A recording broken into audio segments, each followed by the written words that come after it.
Spinning records, got the lights down low. Souldisco, where the groovy people go. Hit play, let the music flow. Old school beats with a modern glow. Hello everybody and a very warm welcome back to the latest episode of Hidden Jewels of Soul and Disco. I do hope you're doing absolutely fantastic. In this week's episode I'm featuring one of my favorite singers, the one and only Mr. William DeVaughn.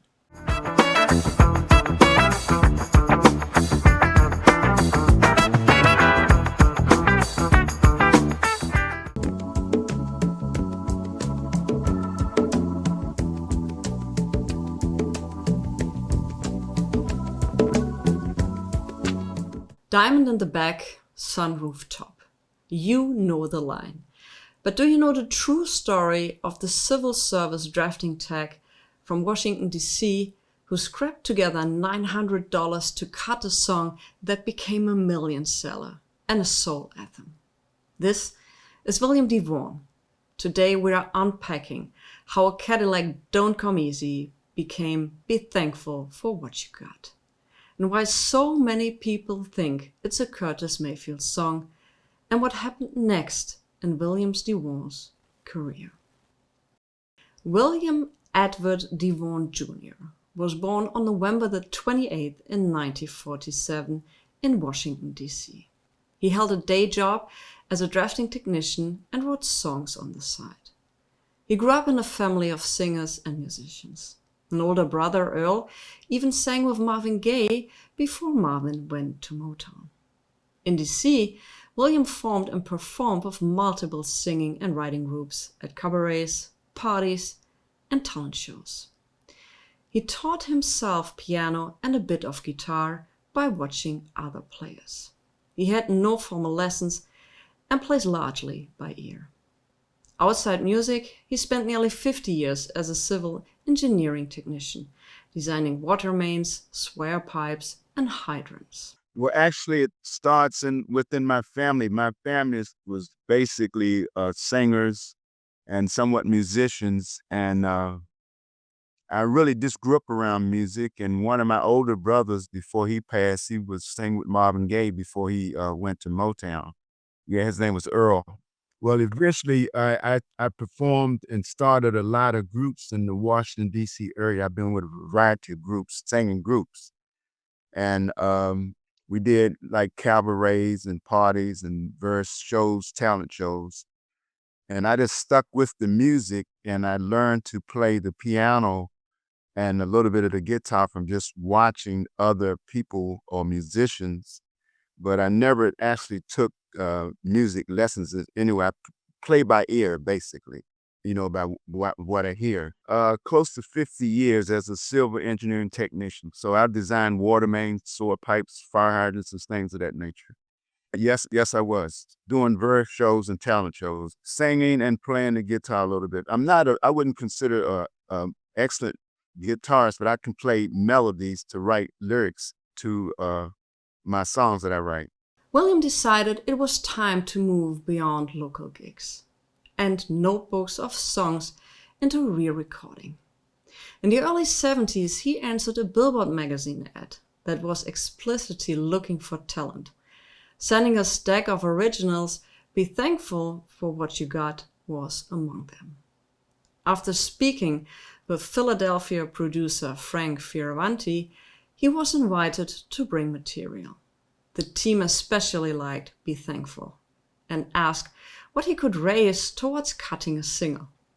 For a complete newcomer, it was unusual at the time to cover part of the studio costs upfront. So it was essentially a DIY co-financed arrangement. They floated roughly $2,000. He scrapped together $900 and they agreed to make up the rest to get the record made. In hindsight, he says he barely understood the business side of the music industry and was simply grateful to make a recording at all. With that plan in place, Omega Sound brokered sessions at Sigma Sound Studios, the nerve center of Philly soul, with arranger and keyboards John Davis. On the floor were members of the MFSB Orbit and Philadelphia Music Royalty. Norman Harris on guitar, Earl Young on drums, Vince Montana, Larry Washington on percussion, while Davis handled keys and arrangements. Backing vocals Nadine Felder, watch my video about Honey and the Bees, and Gwen Oliver, who was also a member of Honey and the Bees, and later the Ritchie family, who had the classic disco hit The Best Disco in Town, also featured in my video about Honey and the Bees. The band craved a mesmerizing 7-minute groove. Radios would later spin a shorter single edit, of course. Williams says they went into the studio multiple times before the track was finished, and he cut his lead in roughly 3 to 5 takes because he practiced it over and over. Studio time wasn't cheap. When the song was done, they shopped it to multiple labels and got several turndowns. And the way I got started professionally was when I answered an ad in the Billboard magazine, and they were looking for talent. This was way back in the early part of the 70s. And I had a lot of songs that I wrote, and one of the songs I took up there to them was Be Thankful What You Got, and they signed me up.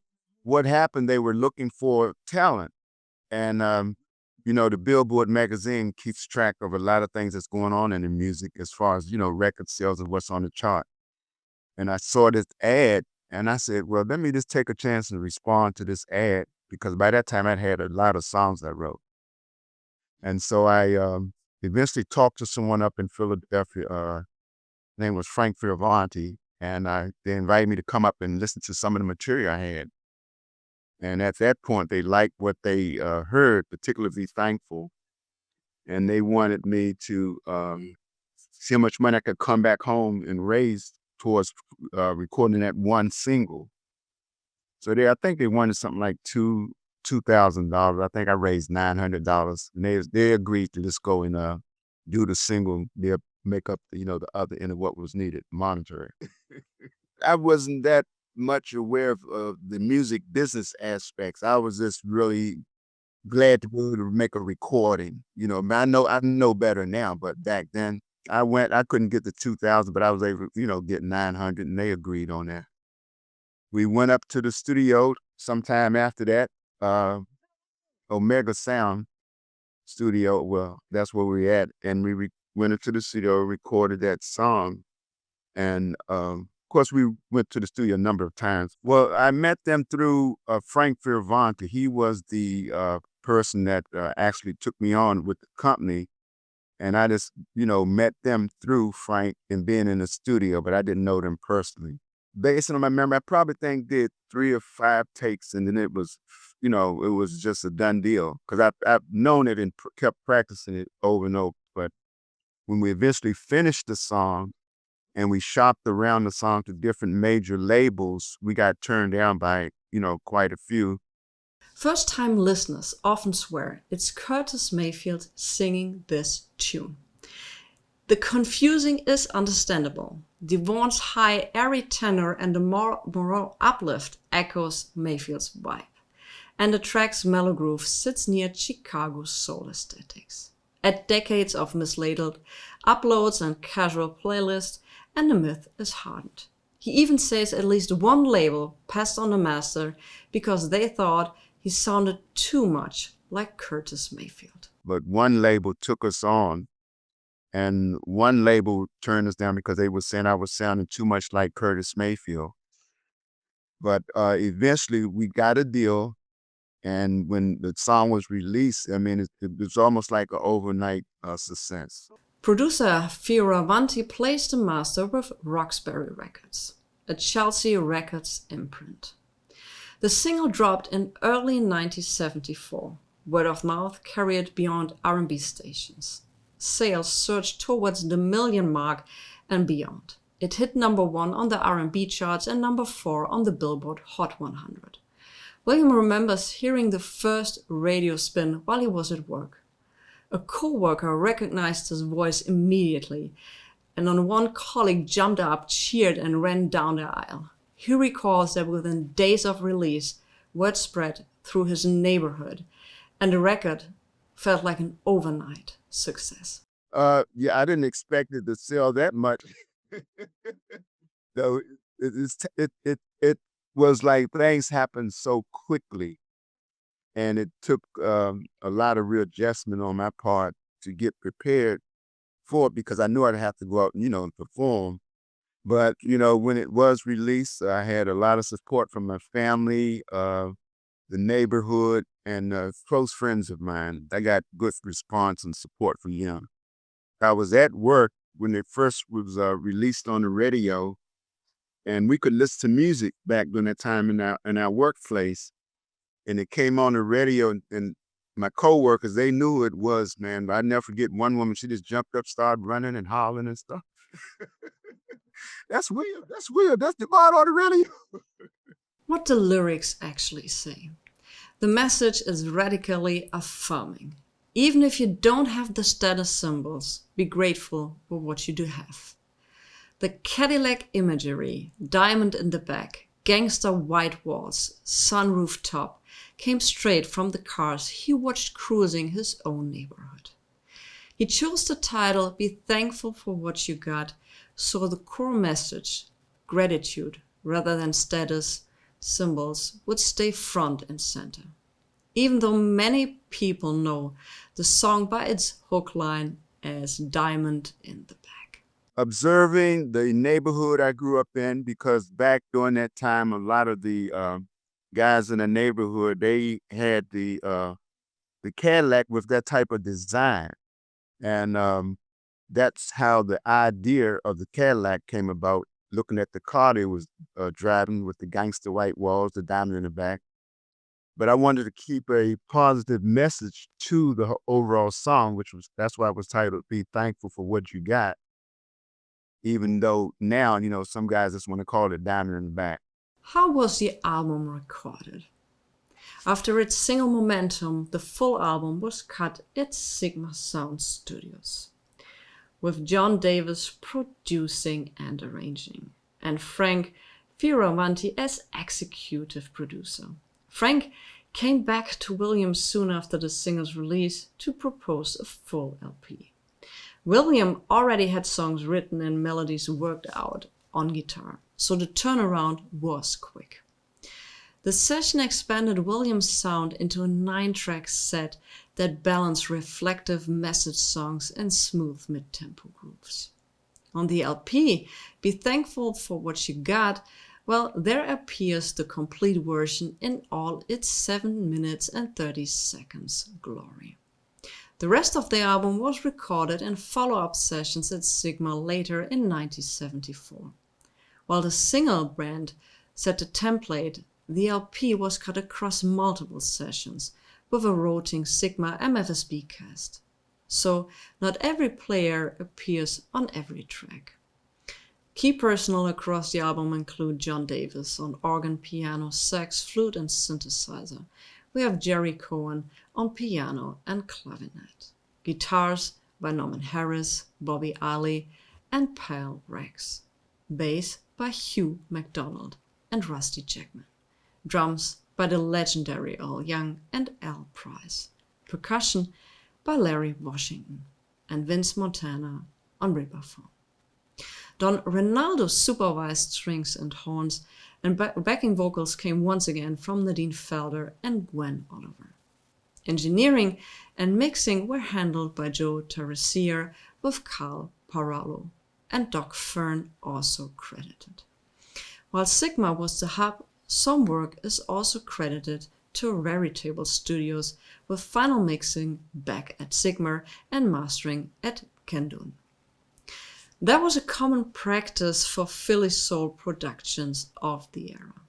The finished LP, Be Thankful for What You Got, once again released by Roxbury in 1974, runs about 42 minutes and sequences the breakout single alongside album cuts, like Give the Little Man a Great Big Hand, We Are His Children, Blood is Thicker Than Water, Kiss and Make Up, You Gave Me a Brand New Start, Sing a Love Song, You can do it, and something's been done. Not too far after the release of that, because Frank came back to me, you want to have a whole album.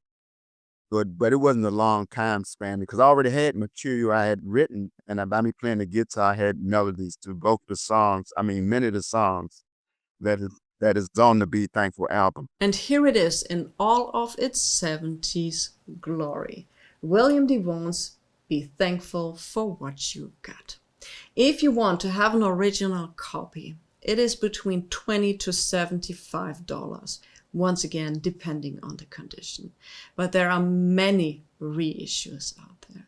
There's one sentence I want to point out which is written on the back, and that says, William DeVaughn has the imagination and creative ability to translate the soul and the feelings of everyone's life into words and music. We are personally proud of his brilliant young talents. First album, VNYL. And that pretty much says a lot about especially Be Thankful for What You Got. Many people could relate to that. But all in all, this is a great album from the beginning to the end. Like I said, there are reissues out there. Also, if you want to have an original copy, that's not totally out of question. But how successful was the album? Riding the single's momentum, the LP reached number 10 on the Billboard's R&B album charts and number 165 on the Billboard 200, spending around 11 weeks on the main album chart. 2 follow-up singles also charted, Blood is Thicker Than Water and Give the Little Man a Great Big Hand. Taken together, it was a solid R&B success. Not a blockbuster, but a lasting soul favorite, and that has been reissued repeatedly. After the album hit, he didn't resign outright. He took a leave of absence from his day job to promote and perform, then later returned to work when the whirlwind settled. He also says he toured in Asia for roughly 5 years, performing and doing radio interviews alongside stateside dates like California. He re-emerged in 1980 with Figures Can't Calculate, which was an R&B number 37, and he made a disco remix of Be Thankful for What You Got that reached number 44 in the UK. Exactly. We traveled. I was on a tour, I say about 5 years, performing and radio interviews, California, just different, the normal things people do when you in the music industry. Yes. Yeah. After, I learned a few things and saw what was really going on in the music industry. I didn't retire from my job. I just took a leave of absence. And so I just went back, to my daily job, and it was no problem because I left a good track record there. So they was glad to have me back. What actually happened, I started my own record company because as I was learning more out there from a professional level, I said, wait a minute, I can do this for myself. Figures Can't Calculate was recorded primarily at Vertible Studio in Philadelphia. The independent room run by engineer Doc Fern, the album runs around 30 minutes and leans into a sleeker post-disco Philly sound while keeping Williams' warm, unhurried delivery up front. Who made it? Well, once again, we have executive producer Frank Fioravanti steered the project with Lou Anthony de Lissie, arranger, conductor, and co-producer. And of course, Paul Rakes as co-producer as well. Doc Fern engineered at Vertible several mixes, but the new dance-floor-aimed version of Be Thankful for What You Got is credited to David Todd. Well, the track listing of this album is Figures Can't Calculate the Love I Have for You, which is the title cut, of course. This one is followed by Love Comes So Easy, a wonderful tune. Then we have, of course, Boogie Dan. And next one is You Send Me, which is a cover version of the Sam Cooke classic. which runs around 4 minutes 44. Absolutely highlight. And of course, we have Be Thankful of What You Got, the new version. It's an extended club-friendly remake and was also available on a 12-inch and also on reissues. I Never Found the Girl to Love Me Like You Do. And also we have Hold On to Love, which often appears also as a 12-inch and also an extended mix on many reissues. How does this album sound? Well, in one line, we have tighter drums and bass, glossy strings, smoother mid-tempos, and like Philly soul meets post-disco. So eventually I started building a home studio, recording studio, which I have here.